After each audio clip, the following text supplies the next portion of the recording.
Figured it out. I figured it out. Shawty so bitch, you put a dent in my couch and dent in my wallet, go digging, no problem. I told her let's kick it.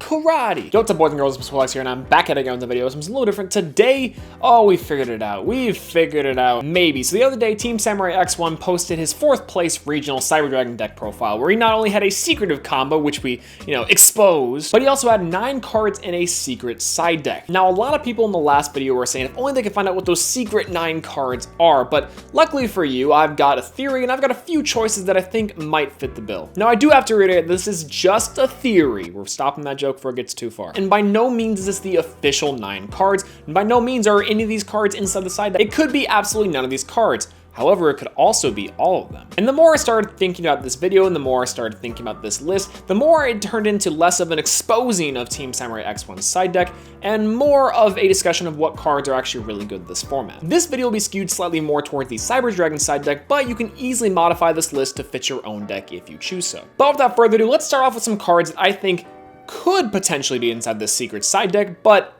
chances are pretty low. So the obvious choice for this side deck are a few hand traps, specifically Droll Lockbird and Psyframe Gear Gamma. These 2 cards are incredibly powerful right now, especially Droll Lockbird because the predominant decks do a lot of searching. Psyframe Gear Gamma is also an incredible card right now, not only for its negation effect, but because of its destruction effect. Similar reasons why Ghost Ogre and Snow Rabbit is a good hand trap this format. We are in a very resource management based meta. What that means, though, with the exclusion of certain cards from the top decks, players really do have to be careful and keep into account whenever they get hit with something like Ghost Ogre and Snow Rabbit and or Psyframe Gear Gamma. Now, the reason I put Droll Lockbird and Psyframe Gear Gamma on this secret side deck list is because we already saw Ghost Ogre and Snow Rabbit and Ash Blossom inside the deck profile. It wouldn't be very much a secret if he was like, oh, it's got a couple extra copies of Ghost Ogre. And I wouldn't necessarily think that he would be so secretive to say Droll Lockbird and Psyframe Gear Gamma, but who knows? And again, these 2 cards, no matter how powerful they may be, are on the lower end of this secret side deck list, just because I think that these cards are pretty common knowledge to be really good. In particular, Gamma is a nice engine just because it is a light monster, given its synergy with something like Galaxy Soldier or Twin Twisters. You can just discard it if you draw into too many. Now, I recommend picking up these cards for your side deck, Droll Lockbird in specific, but if you want to main deck Psyframe Gear Gamma, I'd recommend it, especially if you're a deck that kind of lacks the negations that other decks might have. This does come with a small asterisk by it because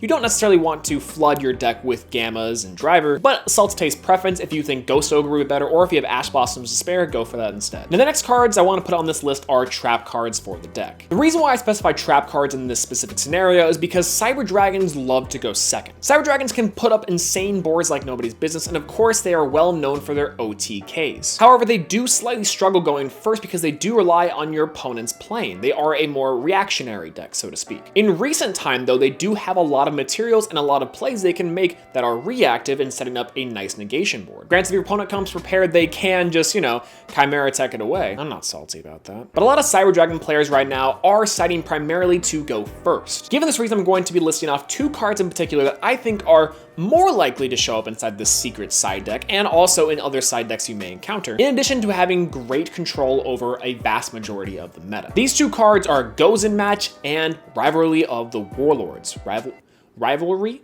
What did I say? Rivalry? Rivalry of the Warlords and Goes in Match are essentially the same card, however they hit different aspects of a monster. For example, Rivalry of the Warlords states that you can only control 1 type of monster, whereas Goes in Match says you can only control 1 type of attribute of a monster. Let's just say with Rivalry, if you control a machine monster at the moment, well then you can only control machine monsters and summon machine monsters as long as that card remains on the field. With Goes in Match, if you only control water monsters, then you have to summon and have to play water monsters. This goes for your opponent too, and luckily the 2 best decks of the format, Gokis and Sky Strikers, definitely have problems getting around these cards. Gokis with Rivalry of the Warlords in particular because they're not able to do their Nightmare plays. To get to the Nightmares, you have to summon Firewall Dragon, which is a Cyberse monster. You also have to have Izzle, which is a warrior monster, and you have to have the Nightmare monsters, which are Fiend type monsters. 3 different types of monsters that they want out on the board, but if you flip Rivalry of the Warlords at the start of the combo, then you can lock them into 1 specific type. And Sky Strikers have a similar problem with Rivalry of the Warlords, but also with Goes in Match. It's debatable which is better, Goes in Match or Rivalry. They pretty much do the exact same things within each deck because the Nightmare cards with Gokis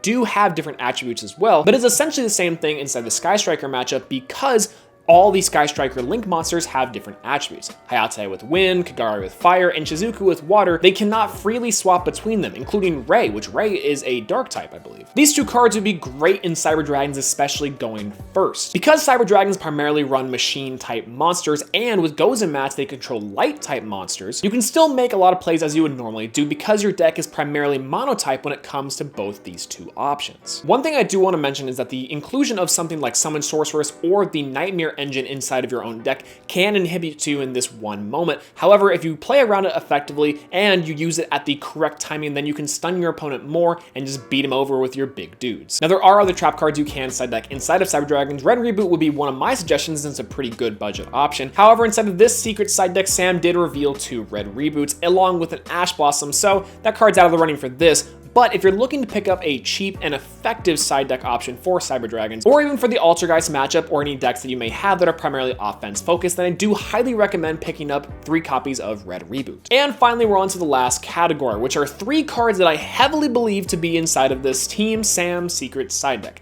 How many times am I going to say that inside this video? These are cards that I've been thinking about, that I've been seeing in other Cyber Dragon deck profiles, and did pop up occasionally at the 200 white CS inside of main decks and side decks that I think that you should be running not only inside of this deck, but in a lot of other decks. The first one in particular actually synergizes extremely well with Cyber Dragons, and that's Inspector Border. Inspector Border is an incredible going first stun card, boasting a pretty hefty 2000 body, and an effect that does not allow your opponent to activate this monster's effect is pretty huge. In a metagame right now where monster effects are pretty crucial, this card can come out on top. Add that on the fact that it was just reprinted inside the 2018 Megatins, and you can pick up this card for pretty cheap. And specifically why I think it's inside this side deck is because it is a light machine type monster and is great for going first. Like I said with the trap card, your opponent is almost going to try and make you go first. So to combat this, you really want cards that are good at stopping your opponent from making plays, holding them off for just a minute, and then going in with a bunch of damage whenever you get your turn. And a great way to do that is Inspector Border. This card can be pretty beastly to handle, especially for a lot of top decks that don't come well equipped. Similar to Cypher Gear Gamma, this card can be discarded with cards like Galaxy Soldier, so that's super good. In addition to that, it can also be linked away in cards like Cyber Dragon Zeger, or even fused together for cards like Chimera Tech Fortress Dragon. The way you're able to use this card as material, in addition to its great stun effect, makes this card a top contender for this secret side deck, but also a few other side decks if you're able to fit it. Then the next card I'm going to talk about is a card that we saw only a little bit during the middle of last format,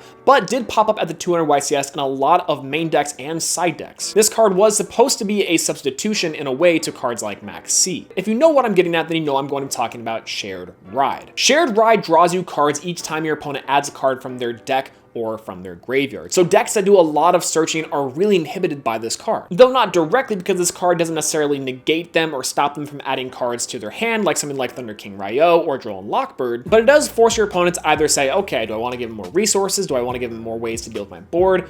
Or do I just want to chance the fact that I'm going to live next turn and go from there? This card being a quick effect, you can also chain it just to gain some free resources and to catch your opponent off guard. I think we're going to be seeing this card pop up a little more here and there, especially because a lot of the best decks of the format do a lot of searching. I'm surprised it hasn't been used a little more, but I understand that it can be somewhat situational. However, I think in particular for Team Sam's secret side deck, this card is in it. And the last card that I want to talk about is a kind of a left field pick. Now, I know what you're thinking to yourself, but if it's left field, then why is it on the probably to for sure list? Well, that's because of its insane effect and relevancy inside of the current metagame. I'm talking about none other than Forbidden Graveyard. And I know about half of you I just lost, and the other half is just like, as its namesake suggests, this card negates effects within the graveyard. Want to stop Gokis from searching whenever they get linked off? Boom, Forbidden Graveyard. Want to stop Sky Striker Ace Ray from activating inside the graveyard? Boom, Forbidden Graveyard. Want to stop True Drankos from activating their spells and trap cards whenever they get popped with something like Dragonic Diagram? Boom, Forbidden Graveyard. This card even works for a lot of rogue decks and other things that activate inside the graveyard as well. Essentially what I'm getting at is if there's a deck that requires a lot of graveyard activity, then you can pretty much easily deal with it with Forbidden Graveyard. Have I said Forbidden Graveyard enough? Forbidden Graveyard. The reason why I think this card is inside this side deck and why I think it should be inside of your side deck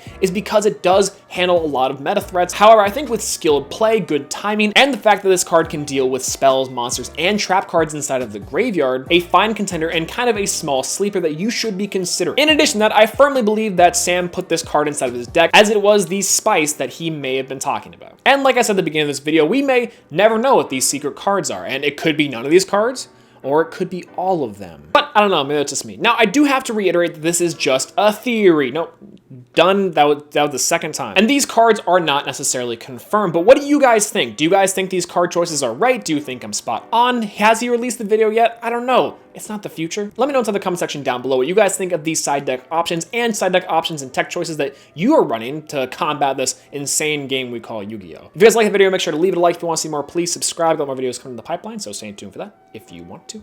But yeah, that's all I gotta say. Peace out.